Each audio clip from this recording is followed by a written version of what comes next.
Hello guys, welcome back to my channel. पिछली video में हमने रिलेशन एंड फंक्शंस चैप्टर शुरू किया था and Cartesian product of sets discuss किया था और हमने डिस्कस किया था एरो डायग्राम, मतलब डायग्रामेटिक रिप्रेजेंटेशन कैसे करनी है, ग्राफिकल रिप्रेजेंटेशन कैसे करनी है। तो इस वीडियो में पार्ट 2 डिस्कस करेंगे, आगे रिलेशंस डिस्कस करेंगे। देखो, एवरीडे लाइफ में रिलेशन क्या होता है। हाँ जी, जैसे एवरीडे लाइफ में हमारे पास रिलेशंस बहुत सारे होते हैं, जैसे पेरेंटहुड हो गया, फ्रेंडशिप होगी, मैरिज होगी, है ना, बहुत सारे हो गए। ठीक है, तो वही है, मैथमेटिक्स में वही रिलेशन है। देखो, एक एग्जांपल से समझाती हूँ। Let N be the set of natural numbers. N मैंने ले लिया नेचुरल नंबर्स का सेट। Here the relation will be, यहाँ पे रिलेशन में कौन सा लेके चल रही हूँ, हैज एज इट्स स्क्वायर। क्या है, has as its square from the set N to N. Natural number से नेचुरल नंबर तक का सेट का रिलेशन बता रही हूँ। क्या है, हैज एज इट्स स्क्वायर। तो इसमें कौन कौन से हमारे पास वो आ जाएंगे। देखो, 1 का रिलेशन क्या आएगा, 1 के साथ आएगा, बिकॉज क्या बोल रही है, हैज एज इट्स स्क्वायर। 1 का स्क्वायर कर रही हूँ तो 1 आएगा, 1 का रिलेशन 1 के साथ। 2 का स्क्वायर करेंगे, 2 का स्क्वायर करके क्या आएगा, 4, तो 2 का रिलेशन 4 के साथ। 3 का स्क्वायर करके 9, 3 का रिलेशन 9 के साथ। 4 का स्क्वायर करके 16, 4 का रिलेशन किसके साथ, 16 के साथ, अप टू सो ऑन चलता रहेगा। फिर 5 का स्क्वायर करके 25, तो 5 का रिलेशन 25 के साथ। ठीक है, तो रिलेशन हुआ, क्योंकि रिलेशन में क्या बोल रहा था, हैज एज इट्स स्क्वायर। वही है, इसका स्क्वायर करके उसका 1, 2 का स्क्वायर करके 4, वही रिलेशन बता रहा है। ठीक है जी, तो इसको हम कैसे लिखेंगे, इसको ऐसे लिख सकते हैं। देखो, कर्ली ब्रैकेट्स में ऑर्डर्ड पेयर्स बन जाएंगे, ये लिख लिया हमने, ये बन गया हमारे पास रिलेशन। ठीक है, तो अब इसको कैसे ऐसे भी लिख सकते हैं। देखो, ये जो फर्स्ट एलिमेंट इसको मैंने ले लिया एक्स, सेकंड एलिमेंट को वाई, तो x and y such that कि एक्स वाई किसको बिलोंग कर रहे हैं, नेचुरल नंबर्स को। और जो ये सेकंड एलिमेंट है वाई, ये जो सेकंड एलिमेंट है ये क्या है, फर्स्ट एलिमेंट का स्क्वायर है ना। तो सेकंड एलिमेंट वाई है, Y is equal to what, square of the first element, मतलब Y is equal to X square. बन गया ये रिलेशन। ठीक है, अब देखो, इसको एरो डायग्राम में कैसे रिप्रेजेंट करना है हमने। देखो, यहाँ पे जो फर्स्ट एलिमेंट है वो क्या है, 1। फर्स्ट एलिमेंट्स देखने हैं सिर्फ, 1 2 3 4 5 होगा, अगला 6 होगा, फिर 7 होगा। ठीक है, तो वो लिख लेंगे यहाँ, अप टू सो ऑन चलता रहेगा। सेकंड वाले में क्या है, 1 है, 4 है, 9 है, 16 है, लिखेंगे वही, मतलब लिखते हैं हम 1। इसको चाहे ये जो मैंने बीच वाले नंबर्स लिखी हैं ये साइड में लिख लो बेशक, वो जस्ट मैंने दिखाने के लिए लिखी है कि 1 के बाद हम सीधा 4 ये ले रहे हैं। ठीक है, ओके, तो यहाँ पे रिलेशन क्या है, 1 का 1 के साथ, तो उसको उसके साथ मैच करेंगे। 2 का 4 के साथ, 3 का 9 के साथ, आगे 4 का 16 के साथ लेंगे, 5 को 25 के साथ। ठीक है, तो ये चलता रहेगा। और जो ये होता है इसको हम बोलते हैं डोमेन, मतलब जहां जो हम वैल्यूज पुट करते हैं, जो हमें रिजल्ट मिलता है उसको हम क्या बोलते हैं, रेंज। जो हमें रिजल्ट मिलता है उसको क्या बोलते हैं, रेंज। और रेंज में क्या आ रहा है हमारे पास, 1 है, 4 है, 9 है, 16। लेकिन इसको हम क्या बोलते हैं, कोडोमेन भी बोलते हैं। कोडोमेन मतलब जो सारे एलिमेंट्स को कंटेन कर रहे हैं। कोडोमेन मतलब जो सभी एलिमेंट्स को कंटेन कर रहे हैं। ठीक है, जैसे कि सभी एलिमेंट्स को कंटेन कर रहे हैं, ये 1 2 3 4, इस मतलब रेंज में तो हमारे पास सिर्फ 1 है, 4 है, 9 है, 16 है, लेकिन कोडोमेन में मैंने सभी एलिमेंट्स को मेंशन किया, 1 भी, 2 भी, 3 भी, 4 भी, 5 भी, 6 भी। ठीक है, इसलिए मैंने यहाँ पे ये भी लिखे हैं बीच वाले एलिमेंट्स। ठीक है, ताकि रेंज भी शो और कोडोमेन भी शो। ठीक है जी, तो ये रिलेशन पता लगा, यही है, हैज एज इट्स स्क्वायर फ्रॉम किससे, एन से एन तक, gives rise to a subset R of N cross N. N cross N का ये सबसेट है। ठीक है, सच दैट क्या है, एक्स वाई रिलेशन को किसको बिलोंग कर रहा है, रिलेशन को। And if and only if, जब वाई क्या होगा, एक्स स्क्वायर। रिलेशन को तभी बिलोंग करेगा जब वाई क्या होगा, एक्स स्क्वायर। मतलब वाई एलिमेंट वो होना चाहिए जो किसका स्क्वायर करके आना चाहिए, एक्स का स्क्वायर। ठीक है, सो डेफिनेशन क्या आई, a relation R from a set A to set B as a subset of A cross B। relation R क्या है, from A set से B set तक सबसेट है किसका, A cross B का। कैसे, सबसेट क्या होता है, जो उसमें कंटेन्ड हो, यही होता है, या फिर वो चीज जो उसको कंटेन कर रही है ना, यही बताया था मैंने सबसेट। सो देखो, मैंने सपोज एक एग्जांपल ले ली, मैंने आपको पिछली वीडियो में बताया था ना कि A क्रॉस B में बहुत, जैसे मान लो यहीं पे बता दी हूँ एक बार, फिर से ए मैंने ले लिया एग्जाम्पल में 1 2 ये ले लिया, बी ले लिया 1 2 3 4 ये ले लिया मैंने, ठीक है। तो ए क्रॉस बी क्या बन जाएगा, 1 इसके साथ भी होगा, ठीक है, 1 1 के साथ भी होगा इसका, फिर 1 का 2 के साथ, फिर 1 का 3 के साथ, फिर 1 का 4 के साथ, फिर 2 का 1 के साथ, 2 का 2 के साथ, 2 का 3 के साथ, 2 का 4 के साथ, यही है ना। सो जो अब यहाँ पे मैंने ये अलग एग्जाम्पल लिए है ना, तो यहाँ पे जो मेरे पास रिलेशन होगा वो मैंने अगर मान लिया, तो अगर मैंने यहाँ पे रिलेशन मान लिया हैज एज इट्स स्क्वायर वाला, यही वाला, तो वो कौन कौन से आएंगे रिलेशन में, 1,1 क्योंकि 1 का स्क्वायर करके 1 आएगा, ठीक है। और कौन सा आएगा, एक 2,4 वाला आएगा, यही आएगा, ठीक है, यही तो आएंगे। तो ये किसके सबसेट है, इसी का ए क्रॉस बी का ही तो सबसेट आ रहा है ना, मतलब ये इसी में तो कंटेन्ड है, पता लगा। तो यही मतलब है इसका कि is a subset of A cross B का सबसेट होता है, तो यहाँ पे ये भी किसी चीज का सबसेट होगा, ठीक है। सो पता लगा। अब देखो यहाँ पे ए मैंने बताया आपको, फिर से इसको डोमेन कहते हैं, रेंज भी कहते हैं, इसको रेंज कहते हैं और कोडोमेन भी कहते हैं। रेंज वो होती है जो डोमेन की वैल्यूज को पुट करके आंसर मिलता है, ठीक है। कोडोमेन सभी एलिमेंट्स होने चाहिए, ठीक है जी। हाँ जी, so total number of relation कैसे फाइंड करते हैं, 2 raised to power mn, ठीक है। अगर हमने total number of relations find करने हैं तो वो कैसे होएगा, 2 raised to power mn, where m और n क्या है, m होता है number of elements of set A, n होता है number of elements of set B, ठीक है जी। अब देखो नेक्स्ट है क्लासिफिकेशन ऑफ रिलेशंस। रिलेशन को क्लासिफाई कैसे करेंगे, फर्स्ट होता है हमारे पास रिफ्लेक्सिव रिलेशन। रिफ्लेक्सिव रिलेशन क्या है, इस रिफ्लेक्सिव रिलेशन का मतलब होता है कि हर एक का रिलेशन खुद के साथ होना चाहिए, जैसे कि 1 का रिलेशन 1 के साथ होना चाहिए, 2 का रिलेशन 2 के साथ, मतलब उसका रिलेशन कोई भी अगर हम एलिमेंट लेंगे तो उसका रिलेशन खुद के साथ होना चाहिए, वो रिफ्लेक्सिव रिलेशन है। तो देखो क्या है, a relation R in a set A is set to be reflexive if A comma A belongs to R, मतलब ये दोनों रिलेशन को बिलोंग करने चाहिए, मतलब आपस में दोनों रिलेटेड होने चाहिए। जैसे एग्जांपल मैंने ले ली, कंसीडर द रिलेशन, अब रिलेशन में क्या ले रही हूँ, इज लेस देन और इक्वल टू, रिलेशन क्या है, इज लेस देन और इक्वल टू, ये रिलेशन है, ठीक है। कैसे डिनोट होगा, ऐसे डिनोट होगा। सो और इन द सेट ऑफ मैं नेचुरल नंबर्स में लूंगी, जैसे वी हैव 2, जैसे मैंने 2 लिया, 2 लेस देन इक्वल टू 2 होगा, 3 लेस देन इक्वल टू 3 होगा, 2 लेस देन इक्वल टू 2 होगा, चाहे हम मतलब ये दोनों आपस में रिलेटेड है कि नहीं है, 2 लेस देन इक्वल टू 2 है, ठीक है ना, मतलब उसका रिलेशन अपने आपके साथ है ना, 2 लेस देन इक्वल टू 2 है, 3 लेस देन इक्वल टू 3 है, 4 लेस देन इक्वल टू 4 है, खुद के साथ ही उसका रिलेशन है। तो इस रिलेशन को क्या बोलते हैं हम, reflexive relation. So a relation in a set is said to be reflexive if it such that each member bears this relation itself, कि हर एक मेंबर वो रिलेशन को मतलब उसका रिलेशन उसके साथ खुद के साथ होना चाहिए, ठीक है। Each member bear this relation to itself, ठीक है। दिस रिलेशन ये लेस देन इक्वल टू का in the set of natural numbers is reflexive, तो ये जो रिलेशन है ये क्या है, रिफ्लेक्सिव। अब एक और एग्जांपल देती हूँ जहां पे आपको पता लगेगा कि रिफ्लेक्सिव कब नहीं है। जैसे मैंने ले लिया, consider the relation is the successor of, अब रिलेशन क्या ले रही हूँ, is the successor of in the set of natural numbers. अब देखो ये रिफ्लेक्सिव नहीं होगा, कैसे नहीं होगा, मैंने सपोज ले लिया 2 क्या सक्सेसर है खुद का, 2 is not the successor of 2 खुद का सक्सेसर तो नहीं है ना, क्योंकि 3 2 का सक्सेसर होता है, 3 किसका सक्सेसर होता है, 2 सक्सेसर आपको पता ही है, जब हम नंबर में 1 ऐड करते हैं तो सक्सेसर आता है, प्रेडिसेसर होता है, जब उसमें 1 माइनस करते हैं तो प्रेडिसेसर आता है ना।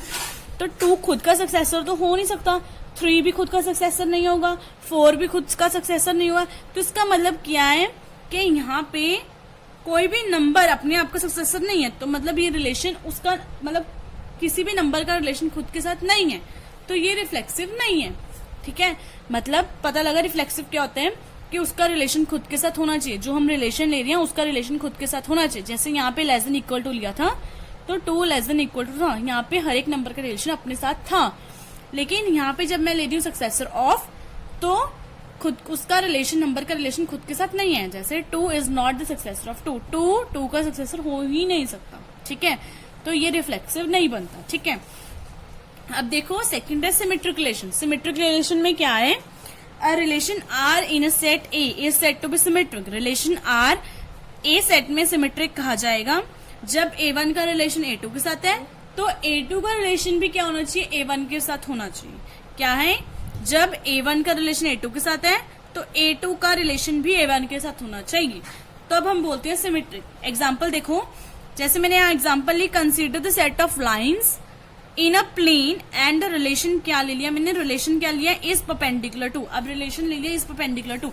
जैसे कि यहाँ 2 लाइन्स है, क्या L एंड M भी 2 लाइन्स ले ली, सच दैट L किसके परपेंडिकुलर है, M के परपेंडिकुलर.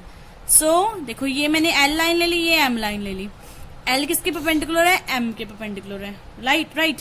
तो क्या M भी L के परपेंडिकुलर होगी ही. यहां से देखे तो ये इसके परपेंडिकुलर भी तो है, यहाँ पे भी तो परपेंडिकुलर है. ठीक है, यहाँ पे थोड़ा सबटेंड कर देंगे तो ये परपेंडिकुलर, तो ठीक है ना, मतलब L M के भी परपेंडिकुलर, M भी L की परपेंडिकुलर है. तो ये क्या होगी, relation is called what, symmetric relation. जब A1 का रिलेशन A2 के साथ है, A2 का रिलेशन भी A1 के साथ है, मतलब उल्टा भी रिलेशन होना चाहिए, देन हम बोलते हैं सिमेट्रिक. अब एग्जांपल बता रही हूं जहां पे सिमेट्रिक नहीं होगा. देखो कैसे, यहाँ पे consider the set of N. N मैंने ले लिया नेचुरल नंबर्स का सेट, एंड रिलेशन क्या ले लिया, अ फैक्टर ऑफ. रिलेशन क्या लिया, अ फैक्टर ऑफ. तो यहाँ पे ये रिलेशन सिमेट्रिक नहीं होगा. कैसे नहीं होगा, देखो मैंने यहाँ पे ले लिया 2. जैसे देखो यहाँ पे सिंपल बताती हूँ, 2 किसका फैक्टर है, 2 is a factor of what, 4 का फैक्टर है. 2 4 का फैक्टर है, लेकिन क्या 4 2 का फैक्टर है, 4 is not the factor of 2.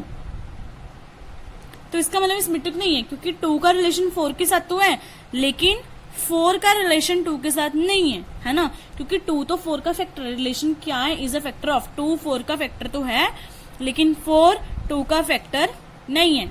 ठीक है, तो यहाँ पे रिलेशन सिमेट्रिक नहीं होगा, दोनों होने चाहिए. ठीक है, अब देखो जैसे अब नेक्स्ट देखो ट्रांजिटिव रिलेशन. ट्रांजिटिव रिलेशन में क्या आएगा, a relation R in a set A is said to be transitive. Transitive हम तब कहते हैं जब A1 का रिलेशन A2 के साथ है, A2 का रिलेशन A3 के साथ है, देन A1 का रिलेशन A3 के साथ भी होना चाहिए, तो हम कहेंगे उसको ट्रांजिटिव रिलेशन. ठीक है, देखो यहाँ पे एग्जांपल है, consider the relation is a factor of. Again मैंने एग्जांपल किसकी ले ली, इज अ फैक्टर ऑफ की एग्जांपल ले ली in the set of what, natural numbers. तो यहाँ पे देखो नंबर ले लिया 2 4 8. 2 किसका फैक्टर है, यहाँ लिखा हुआ है देखो, 2 इज अ फैक्टर ऑफ 4. 2 4 का फैक्टर है, मतलब 2 का रिलेशन 4 के साथ है. 4 इज अ फैक्टर ऑफ 8. 4 8 का फैक्टर है, 4 का रिलेशन 8 के साथ. तो क्या होना चाहिए, इसका रिलेशन इसके साथ भी होना चाहिए. A1 relation A2, A2 relation A3, then A1 का रिलेशन A3 के साथ होना चाहिए, मतलब 2 का रिलेशन 4 के साथ होना चाहिए. क्या 2 8 का फैक्टर है, तो ये क्या हो गया, ट्रांजिटिव. ठीक है, समझ में आया. 2 4 का फैक्टर है, 4 8 का फैक्टर है, तो 2 भी 8 का फैक्टर है, तो ये ट्रांजिटिव है. ठीक है जी, अगर नहीं होता 2 8 का फैक्टर नहीं होता, देन हम ट्रांजिटिव नहीं कहते. ठीक है, अब देखो नेक्स्ट है इक्विवेलेंस रिलेशन. इक्विवेलेंस रिलेशन क्या होता है, a relation R in A is said to be equivalence. अगर वो रिफ्लेक्सिव भी होता है, सिमेट्रिक भी है, ट्रांजिटिव. ठीक है, आपको क्वेश्चंस में पता लगेगा जब क्वेश्चन आएंगे, तो वो रिलेशन अगर रिफ्लेक्सिव भी होगा, सिमेट्रिक भी होगा, ट्रांजिटिव भी होगा, देन उस रिलेशन को हम बोलते हैं इक्विवेलेंस रिलेशन. ठीक है, हाँ जी. सो अब हम क्वेश्चन डिस्कस करेंगे. फर्स्ट क्वेश्चन है, लेट ए सेट ले लिया 1 2, बी सेट ले लिया 3 4, then find the number of relations from A to B. A to B से हमें क्या रिलेशन, मतलब नंबर ऑफ रिलेशंस फाइंड करने. तो नंबर ऑफ रिलेशंस का मैंने फॉर्मूला बताया था. क्या है नंबर ऑफ रिलेशंस फाइंड करने का फॉर्मूला, वो है 2 raised power what mn, where m और n क्या थे, m है एलिमेंट्स ऑफ a के सेट, n क्या है number of elements of b. तो m के कितने एलिमेंट्स हैं, 2. b के कितने एलिमेंट्स हैं, 2. तो 2 यहाँ पे क्या बन गया, 2 raised power 4. 2 raised power 4 मतलब 16. तो नंबर ऑफ रिलेशंस कितने आए, 16 रिलेशंस होगी. ठीक है, और हम कैसे कर सकते हैं, first of all a cross b लिख लो. a क्रॉस b क्या आएगा, 1 को 3 के साथ लिखेंगे फर्स्ट ऑफ ऑल, फिर 1 को 4 के साथ, फिर 2 को 3 के साथ, फिर 2 को 4 के साथ. ये लिख लिया. तो अब यहाँ पे कितने एलिमेंट्स हैं, लिखना हमने 2 raised power n. 2 raised power कितने एलिमेंट्स आ रहे हैं, कितनी ऑर्डर्ड पेयर्स आ रहे हैं, 1 2 3 4, 2 रेज़्ड पावर 4, वो कितना आएगा 16। ये ऐसे भी कर सकते हैं, ठीक है जी।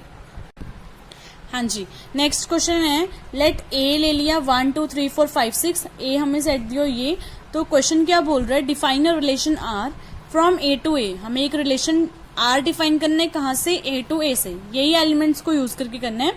रिलेशन क्या है, x comma y such that y is equal to x plus 1, x first element, y second element, such that क्या है, सेकेंड एलिमेंट क्या होना चाहिए, फर्स्ट एलिमेंट से 1 ज्यादा होना चाहिए। मतलब अगर हम फर्स्ट एलिमेंट 1 ले रहे हैं तो सेकेंड एलिमेंट क्या आ जाएगा 2, फर्स्ट एलिमेंट 2 ले रहे हैं तो सेकेंड एलिमेंट कितना आ जाएगा 3। तो रिलेशन लिख लो साथ के साथ ही। देखो अगर मैं फर्स्ट एलिमेंट 1 पुट कर रही हूँ तो सेकेंड एलिमेंट कितना आएगा 2।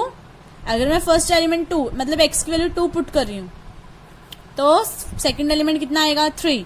फिर अगर मैं फर्स्ट एलिमेंट 3 पुट कर रही हूँ तो सेकेंड एलिमेंट कितना आ जाएगा 4, यही आएगा। फिर अगर मैं जो फर्स्ट एलिमेंट है वो 4 पुट कर रही हूँ तो सेकेंड एलिमेंट 5, अगर मैं 5 पुट कर रही हूँ तो 6, लेकिन अगर मैं 6 पुट कर रही हूँ दो क्या आएगा सेकेंड एलिमेंट 7, तो 7 तो इसमें है ही नहीं, तो यहीं तक लिखेंगे, ठीक है जी, यहीं तक लिखेंगे हम, ठीक है। क्योंकि अगर मैं 6 पुट कर रही हूँ एक्स को तो एक्स वाई की वैल्यू 7 आ रही है, लेकिन 7 यहाँ पे नहीं है। हमें रिलेशन सिर्फ ए टू ए ही बनाना, मतलब यही वाले एलिमेंट्स होने चाहिए उसमें प्रेजेंट, ठीक है जी। सो ये आया। तो अब क्या बोल रहा है, इस रिलेशन को डिपिक्ट करो by arrow diagram, arrow diagram से डिपिक्ट करना है। सो देखो क्या है, एरो डायग्राम कैसे रिप्रेजेंट करनी है। यहाँ पे क्या है एलिमेंट्स 1 2 3 4 5, यही है 1 2 3 4 5, ठीक है। अब देखो रेंज डोमेन में हम 6 भी पुट करते हैं लेकिन आता नहीं आंसर उसका, है ना। तो यहाँ पे क्या आएंगे 1 2 3 4 5 6 यहाँ पे। तो अब देखो ये डोमेन है, डोमेन क्या है फर्स्ट एलिमेंट्स 1 2 3 4 5, ठीक है। 6 भी है डोमेन, पुट करना है लेकिन उसका आंसर नहीं आता रिलेशन में, ठीक है, तो वो हम नहीं लिखेंगे। तो अब यहाँ पे रेंज में क्या है 2 है 3 है 4 है 5 है 6, वो लिख लिया, लेकिन सभी एलिमेंट्स होने चाहिए, को डोमेन भी कहते हैं तो सभी एलिमेंट्स भी लिखते होते हैं इसमें, ठीक है, तो वो मैंने लिखा है। तो अब देखो 1 का रिलेशन किसके साथ है 2 के साथ, तो इसको इसके साथ जोड़ेंगे। 2 का 3 के साथ, 3 का 4 के साथ है, 4 का 5 के साथ, 5 का 6 के साथ, ठीक है। ये बन गया रिलेशन, ये एरो डायग्राम बन गई हमारी, ठीक है। अब सेकंड पार्ट क्या बोल रहा है, राइट डाउन द डोमेन, को डोमेन एंड रेंज। तो हमें क्या लिखनी है, डोमेन, डोमेन क्या है जो हम पुट कर रहे हैं, पुट क्या किया हमने 1 2 3 4 5 6 ये पुट किया। रेंज, आंसर क्या आ रहा है,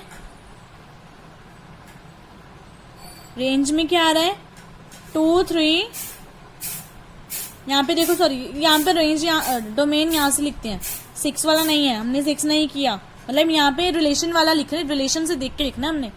रेंज में क्या है 2 3 4 5 6 जो आ रहा है हमारा आंसर। को डोमेन क्या होती है, सभी एलिमेंट्स को लिखना होता है जितने भी हैं, 1 2 3 4 5 6 तक है रिलेशन में, तो 6 तक लिखेंगे, ठीक है जी, समझ में आया। हाँ जी। सो थर्ड क्वेश्चन है, the figure given below shows, relationship बता रहा है हमें पी एंड क्यू का, क्या क्या है, 5 का रिलेशन 3 के साथ है, 6 का रिलेशन 4 के साथ है, 7 का रिलेशन किसके साथ है 5, ठीक है। तो अब पूछ रहे हैं right the relation, in side builder form में लिखने हैं, रूस्टर फॉर्म में लिखने हैं, डोमेन एंड रेंज पूछिए उसके, ठीक है। तो देखो क्या करेंगे, सबसे पहले हमें रिलेशन लिखना पड़ेगा कि क्या रिलेशन बन रहा है, रिलेशन क्या है सबसे पहले यही पता करना पड़ेगा। देखो P और Q है सेट, तो X और Y दो एलिमेंट्स ले लेते हैं, X such that X belongs to what P को, एंड Y किसको बिलोंग करेगा Q को, यही लिखेंगे। तो अब रिलेशन क्या बनेगा, ये है X एलिमेंट्स, ये है Y, तो देखो क्या है 5 का रिलेशन 3 के साथ है, कैसे हो सकता है, ये होती है रेंज, ये होती है डोमेन, ये होती है रेंज। रेंज में क्या आ रहा है, Y की वैल्यू क्या आ रही है 3 आ रही है, वो कब आएगी जब इसमें से कितना, x क्या है 5, x क्या है 5, 3 कब आएगा जब x में से कितना माइनस करेंगे, 5 में से कितना माइनस करो 2, इसका मतलब रिलेशन यही बनेगा। अब देखो ये सभी में लगता है कि नहीं, वो पता करते हैं। देखो यहाँ पे y की वैल्यू 3 आ रही है जब x की वैल्यू 5 पुट करें, 5 - 2 करेंगे तभी 3 आएगा, फिर 6 का रिलेशन 4 के साथ है, मतलब एक्स की वैल्यू 6 पुट कर रहे हैं, तो जब 2 से माइनस करेंगे तो y की वैल्यू कितनी आनी चाहिए, 4 आ रही है, ठीक है। जब x की वैल्यू 7 पुट करें, 2 माइनस करें तो आंसर कितना आ रहा है, 5, तो y की वैल्यू 5, तो यही बनेगा रिलेशन, ये बन गया रिलेशन। तो अब लिखना कैसे हमने उसको, सेट बिल्डर फॉर्म में। सेट बिल्डर फॉर्म तो यही होगी, सेट बिल्डर फॉर्म, ठीक है, तो यही होगी हमारी सेट बिल्डर फॉर्म। सेकंड बोल रहे हैं रूस्टर फॉर्म में। रूस्टर फॉर्म में मतलब रिलेशन बना के लिखना है, कैसे, 5 का रिलेशन किसके साथ है, 3 के साथ, सॉरी 6 का रिलेशन 4 के साथ है, फिर 7 का रिलेशन 5 के साथ, तो ये हमारी क्या बन गई, रूस्टर फॉर्म, ठीक है जी। थर्ड पार्ट क्या बोल रहे हैं, what is its domain and range. Domain and range relation में से पता कर लेंगे। डोमेन क्या है, 5, 6 एंड 7, और रेंज क्या है, 3, 4 एंड 5, यही है। ये तो बहुत इजी था क्वेश्चन। हाँ जी, नेक्स्ट क्वेश्चन है, in the set n of all natural numbers let a relation r be defined. Relation क्या है, x, y, x first element, y second, x natural number को बिलोंग कर रहा है, y भी नेचुरल नंबर को belong कर रहा है, x minus y is divisible 5। अगर x माइनस वाई करें तो क्या आना चाहिए, 5 से डिविजिबल, तो रिलेशन हमारे पास ये है। तो प्रूफ क्या करना है कि r क्या इक्वलेंस रिलेशन, मतलब हमें रिफ्लेक्सिव प्रूफ करना है, सिमेट्रिक एंड ट्रांजिटिव, ठीक है। तो कैसे करेंगे, देखो रिफ्लेक्सिव क्या होता है, हर एक का रिलेशन खुद के साथ होना चाहिए। तो first of all for x belongs to क्या ले लेते हैं, नेचुरल नंबर्स।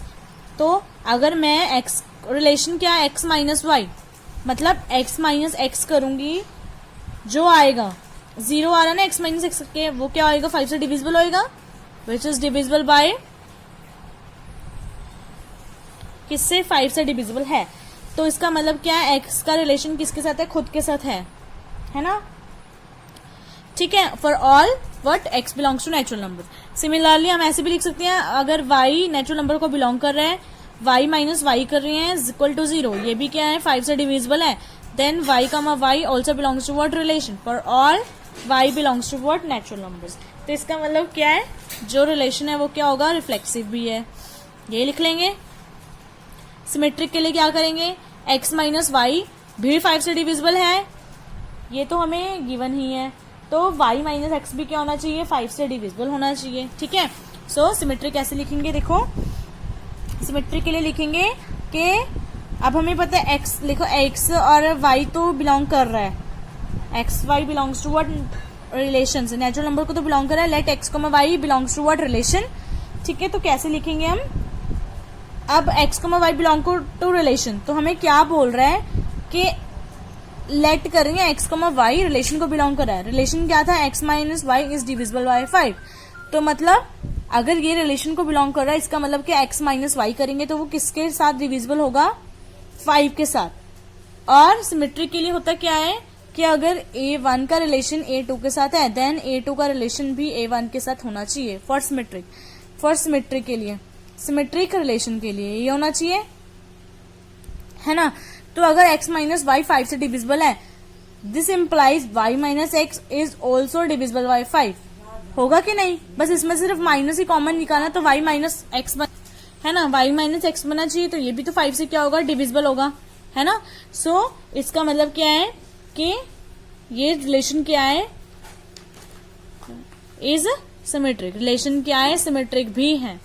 तो अब नेक्स्ट क्या है, ट्रांजिटिव। ट्रांजिटिव के लिए लेट फिर से ले लेते हैं, x y रिलेशन को बिलोंग कर रहा है, और अब देखो ट्रांजिटिव के लिए क्या होता था कि a1 का रिलेशन अगर a2 के साथ है, a2 का रिलेशन a3 के साथ, थर्ड एलिमेंट भी होना चाहिए, तो यहाँ पे क्या होएगा, y z belongs to relation, ये भी हम लेट कर लेते हैं कि y z भी रिलेशन को बिलोंग कर रहा है।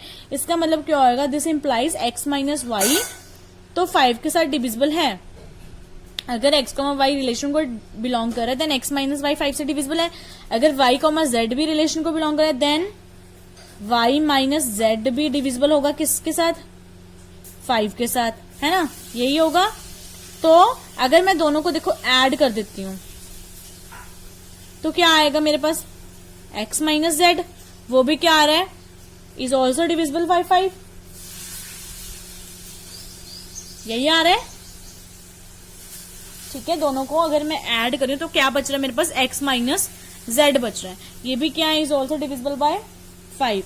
तो इसका मतलब ये क्या इंप्लाई कर रहा है कि x कॉमा जेड, ये किसको बिलोंग कर रहा है, रिलेशन को। दस हम क्या कह सकते हैं कि रिलेशन हमारे पास क्या है, ट्रांजिटिव भी है। तो अब रिलेशन क्या है, सिमेट्रिक भी है ना। रिलेशन पहले रिफ्लेक्सिव भी है, फिर सिमेट्रिक भी है, फिर ट्रांजिटिव भी है। इट मीन्स क्या है, हेंस जो रिलेशन है वो क्या है हमारे पास, इज एन इक्विवेलेंस रिलेशन। यही है, यही तो हमें प्रूफ करना था, तो ये प्रूफ हो गया। ठीक है, समझ में आया कैसे करना है। अगर मेरी वीडियो अच्छी लगी तो प्लीज लाइक करें, शेयर करें और सब्सक्राइब भी करें मेरे चैनल को।